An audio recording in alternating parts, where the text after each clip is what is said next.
In this portion, we are going to see how structure is declared, instantiated, initialized and used by using dot operator and arrow operator. As per definition, everybody knows that a structure is a collection of heterogeneous elements in contiguous memory location. How do we declare a structure? By simply using a keyword struct. I have declared here a student structure by writing struct student. I have created a heterogeneous collection, that is collection of three different typed variables, integer, float and character array, by the name R, P and name, which is a character array of size 20. Now this is how you declare a structure, but the memory is not assigned to a structure. The memory is assigned only to an instance of a structure. Correct? So when we create structure instance, the memory is assigned to structure instance. How much memory is assigned? The memory which is total of integer, one float and a 20 size character array. The collective memory in sequential form is assigned to a structure instance. Then as many number of structure instances we create, as many times multiple memory chunks are allotted to it. Now to instantiate this structure, let us create an S1 over here. So what is S1? S1 is the instance of structure student, and through S1 we can access R, P and name. Why? Because structure members R, P and name, they are not accessible outside these structures directly. If you want to access them, you have to go through structure instances only. Correct?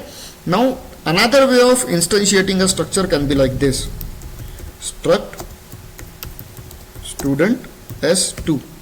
So here, just like S1, we have created another structure instance by the name S2. Now we have not initialized S1 as well as S2. So let us just initialize a structure. Correct? How do we initialize a structure? By initializing its member variables. So there are various ways through which we can initialize member variables. Let us just see one of it. Let us just create another S3 and initialize it directly over there in the declaration itself. Something like this can be done. So something like struct student S3 equal to curly braces open. Let us provide an integer as a roll number, say 20. Here let us provide 20. Then let us provide a floating point number for percentage. So I think roll number 20 got 77%, 77.11%. And then let us provide a name to it. Name is a string, that is a character, so we need to give double quotes. So let us give name as what should we give name as? Let us give name as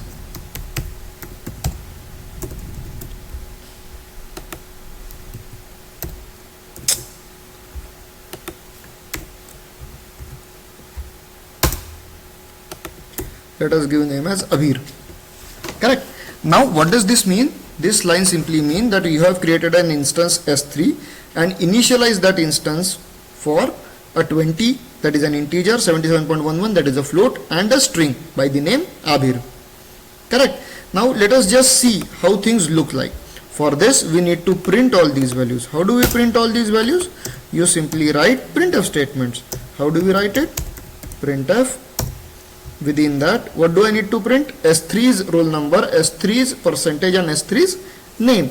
Is it not? So I will simply say S3's roll number is %d. In place of %d, what do I expect? S3 dot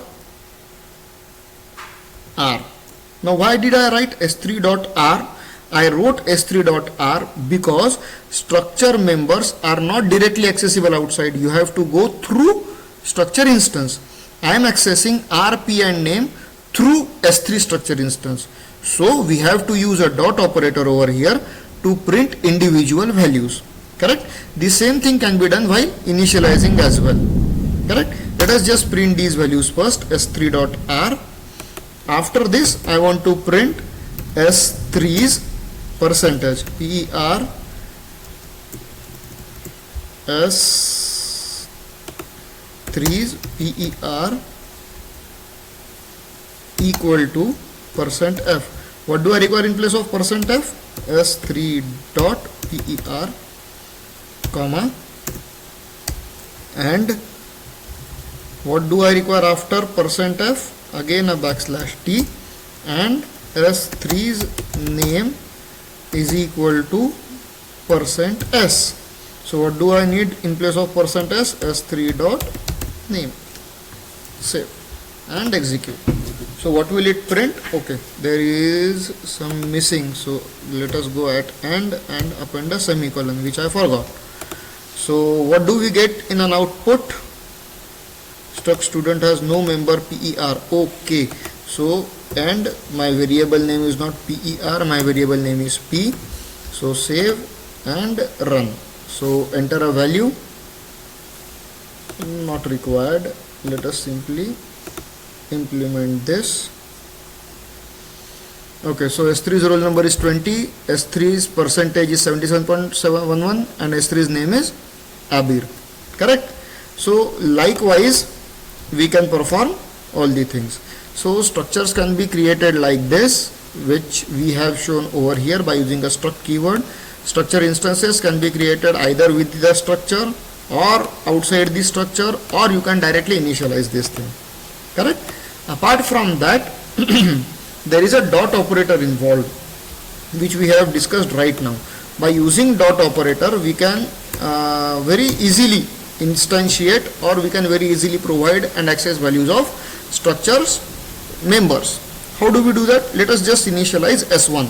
So S1 dot R is equal to, let us give a roll number 64, then S1 dot percentage, let us give a value to a percentage 82.45, and S1 dot name, let us, rather than giving S1 dot name, why don't we ask user to enter a name and then print it?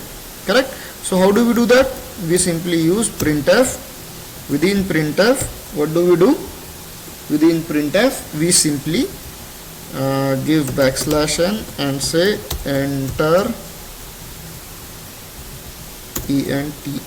enter a name for S1, and then we need to use scanf. Within that we need to use %s, comma, and we need to give S1 dot name. Now most of you might have a question, why didn't I use ampersand?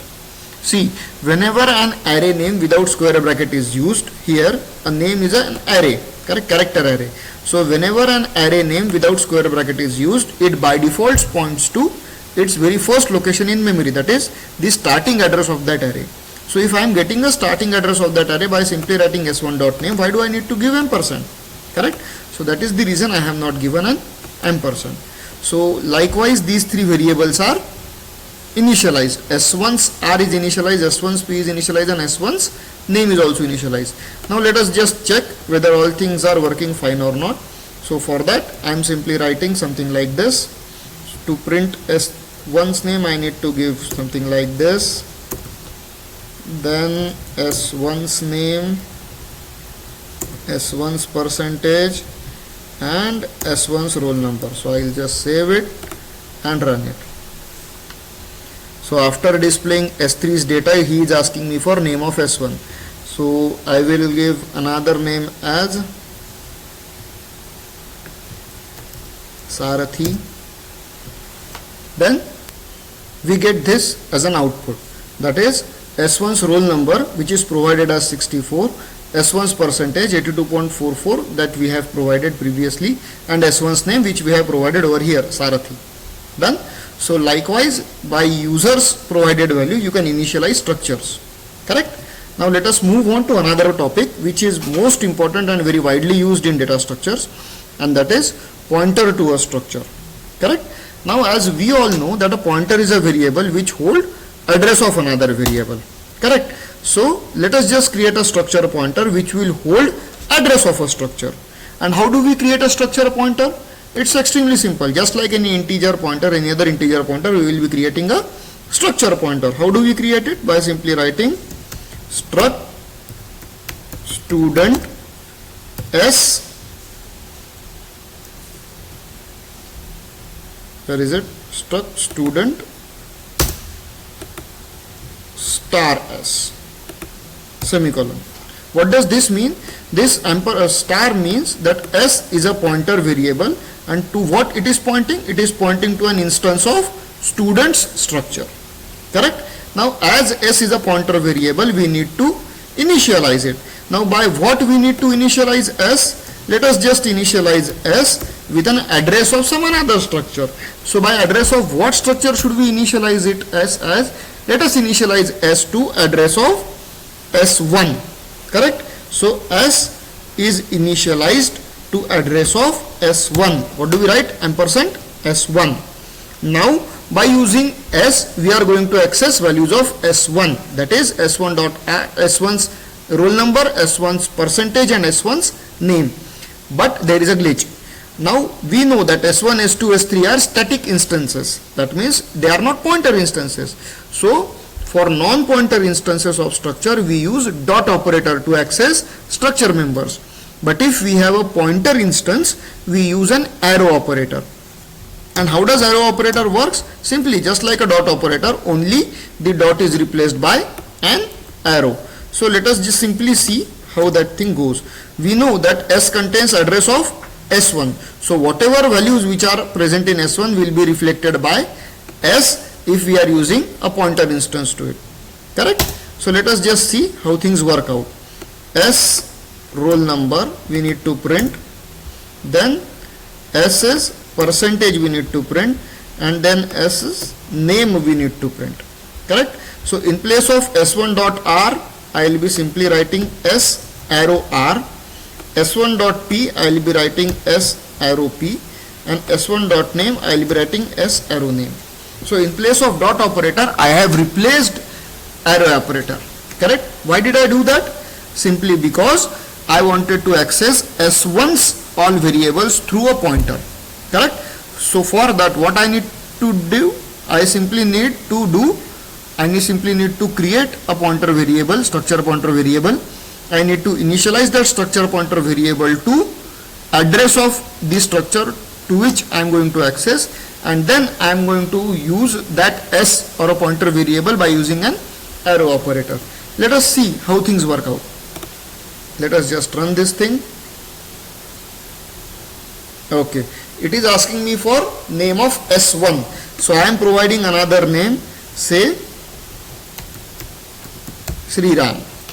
Correct? So S1's data is displayed over here. Now this same data I am trying to access by using pointer S. So S roll number is same, percentage is same, and name is same. Correct? So through pointer, structure members or structure variables can also be accessed.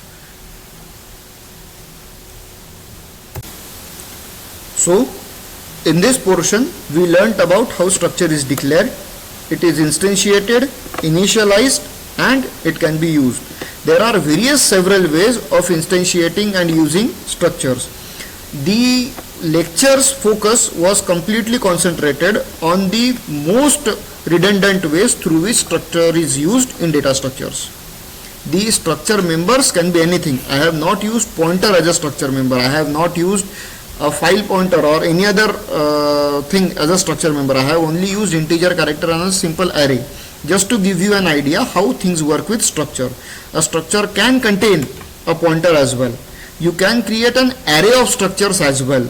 You can instantiate structure by equating it with another structure as well. All these aspects we are going to see as and when we proceed with our data structure course. But for now, it's enough for today.